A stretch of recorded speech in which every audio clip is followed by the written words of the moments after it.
In this video, I am going to briefly demonstrate how to draw what I drew here.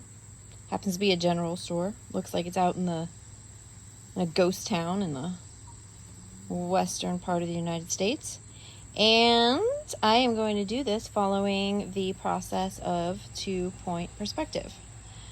All right, so give me a second. I get to make an adjustment here. I have my sketchbook, and as you can see, I have already gotten started. I drew my horizon line, and because we're doing 2-point perspective, I have a vanishing point here on the left side, and I have a vanishing point here over on the right side. If you're doing a 2-point linear perspective drawing, you obviously need 2 vanishing points, and they need to be far away from each other. So that's why I have one on the far right and one on the far left. Even if you are doing a 1-point perspective drawing, your vanishing point should always be located on the horizon line. All right, so let me make an adjustment here so we can see a little better. All right, that should do it. Wait, maybe I can make it better. We're just gonna go with that. Okay, so if you're doing a linear perspective drawing, you're going to need a ruler. You're going to need a pencil. You're going to need an eraser. Even if you don't make a mistake, you're still gonna have to erase marks, because that's how you do a linear perspective. All right, so I have my horizon line, I have my vanishing points. Now the first line that I'm going to draw from that point on is I am going to make a vertical line. Now this line here represents this line here, the line where the 2 walls meet. A lot of kids forget how to start a 2-point linear perspective drawing, and you always start with that vertical line that represents where the 2 walls of the building meet.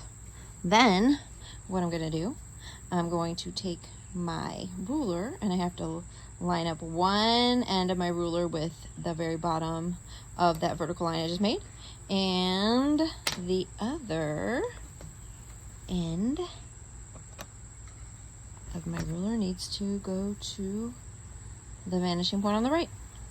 And then when those are lined up, I will take my pencil and I will trace the edge of the ruler to about, let's say, I want it to be about there. Okay? And that will represent the bottom of the right wall of the building. Now, to make the top of the wall, I'm going to take my ruler, I'm going to line it up with that top of the line, and then I know it's just out of view here, but you can see if I move it a little bit, the other end of the ruler lines up with that vanishing point on the right. And then I'm going to trace the edge of my ruler. Oops, it moved a little bit on me. Hold your ruler steady so it doesn't move. And there I have the top of the wall, and I have the bottom of the wall. And here I'm going to make the other side of the wall. Make sure it's vertical. There we go. All right, now I need to make the left side of the wall. So what I'm going to do is shift my drawing pad over. I'm going to line up the ruler with that left vanishing point. And then I'm going to take the other end of the ruler and I'm going to line it up with the vertical line I made earlier, and then we're going to make the bottom of the wall. Now we're going to repeat that same process for the top of the wall right there. Oops, sometimes these spirals are in the way.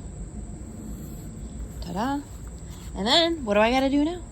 Well, what I have to do is I have to make a vertical. Okay, I want to make sure that's vertical.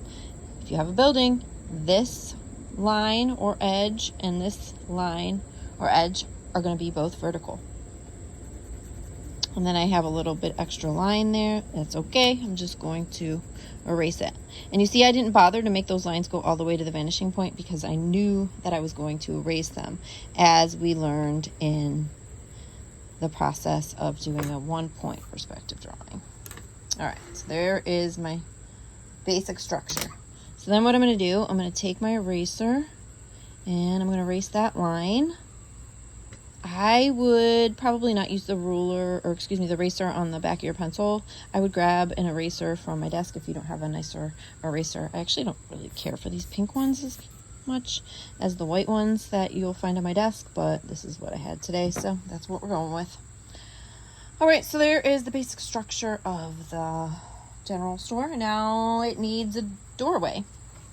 So what I do, the first thing I do is I make the vertical line that represents the left side of the doorway. Then I'm going to take my ruler again, and I'm going to take it, put one end at the top of that line, take the other end and line it up with that vanishing point right there. And then I'm going to just trace it as long as I want the doorway to be wide. And that is how I know how to make the correct angle. Then this side just needs to be vertical, straight up and down. And there we go. There's my doorway. Then just real quick, what I'm going to do is I'm going to draw in the swinging doors. And to do that, I am going to use a little bit of this linear perspective just to kind of give me some guidelines for the top and the bottom of the door. As you can see here, the doors aren't straight across, they're curved, but I am just going to utilize those lines so I know how big to make them. And then I'll just kind of cut away some of the areas that I don't want. And then I can just do a little erasing, and then here we go. There are my doors. And then I would add the slats. Details are good. You want to have lots of details in your drawing.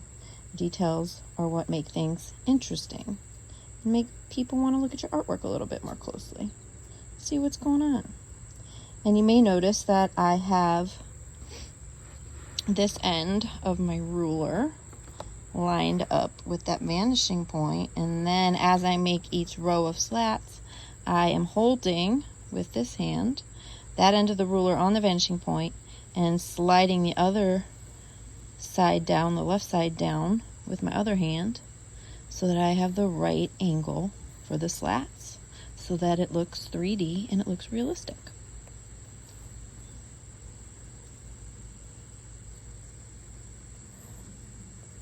Okay, that's pretty good.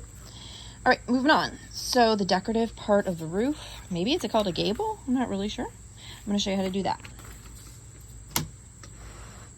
So what I did for that was I just kind of made a curved line like that, because that's what the edge of the gabled roof, I don't know, edge of the roof look like. And then I'm going to do the same over here because they're going to match. And then I use linear perspective again. So I'm going to take my ruler, I'm going to line that up with that, and then the right side of the ruler is going to line up with the vanishing point there, and then I'm going to go like that, and then I'm going to make the decorative edge over there. You see how it appears to get thinner because this is closer and this is gradually getting further away. And then for the left side, I have to utilize the left vanishing point. So line that up there, line this up here, da-da-da, and then just kind of freehand that fancy curve there. Always draw lightly when you're drawing because you're going to have to erase some marks. So there we have that.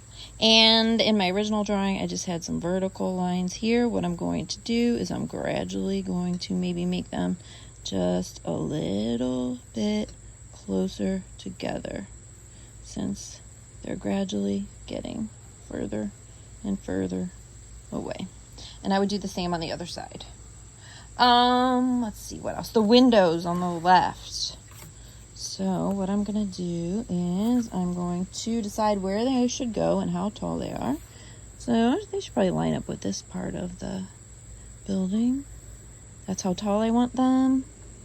And then I'm going to go like that. I'm not going to go off of the building because I know that the windows aren't going to extend beyond the building. I always make one large window if I'm going to make multiple windows, and then I will just divide that area up into as many windows as I want. I'm making this one biggest, this one a little bit smaller, and then this one just a little bit smaller. And then I need to make the line there. Ta-da, ta-da.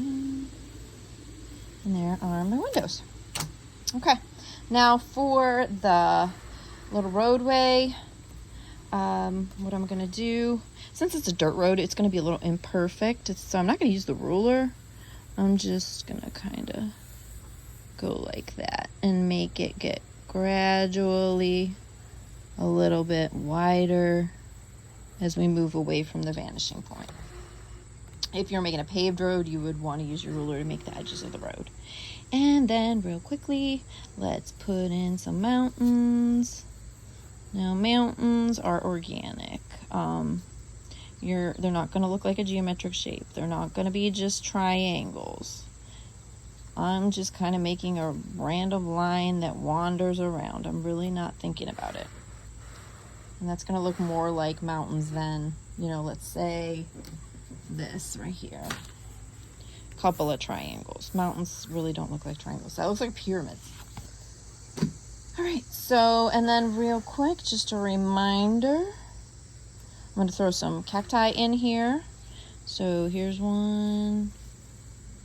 Cacti are also organic, so, we don't want them to be super perfect. I want this one to be really far away, so I'm going to make it small. And then I want one real close, like in my original drawing. So I am going to make this one much bigger because it's going to be close to us. And it's going to go from almost the top of the paper down to the bottom. It's going to even disappear off of the bottom of the paper. And then I'm going to need to erase some of these lines that we wouldn't see because the cactus is overlapping. And that's how it's done. So, in a future video, I will show you how you can shade this using a pencil to make it look even more three-dimensional and realistic and to create depth.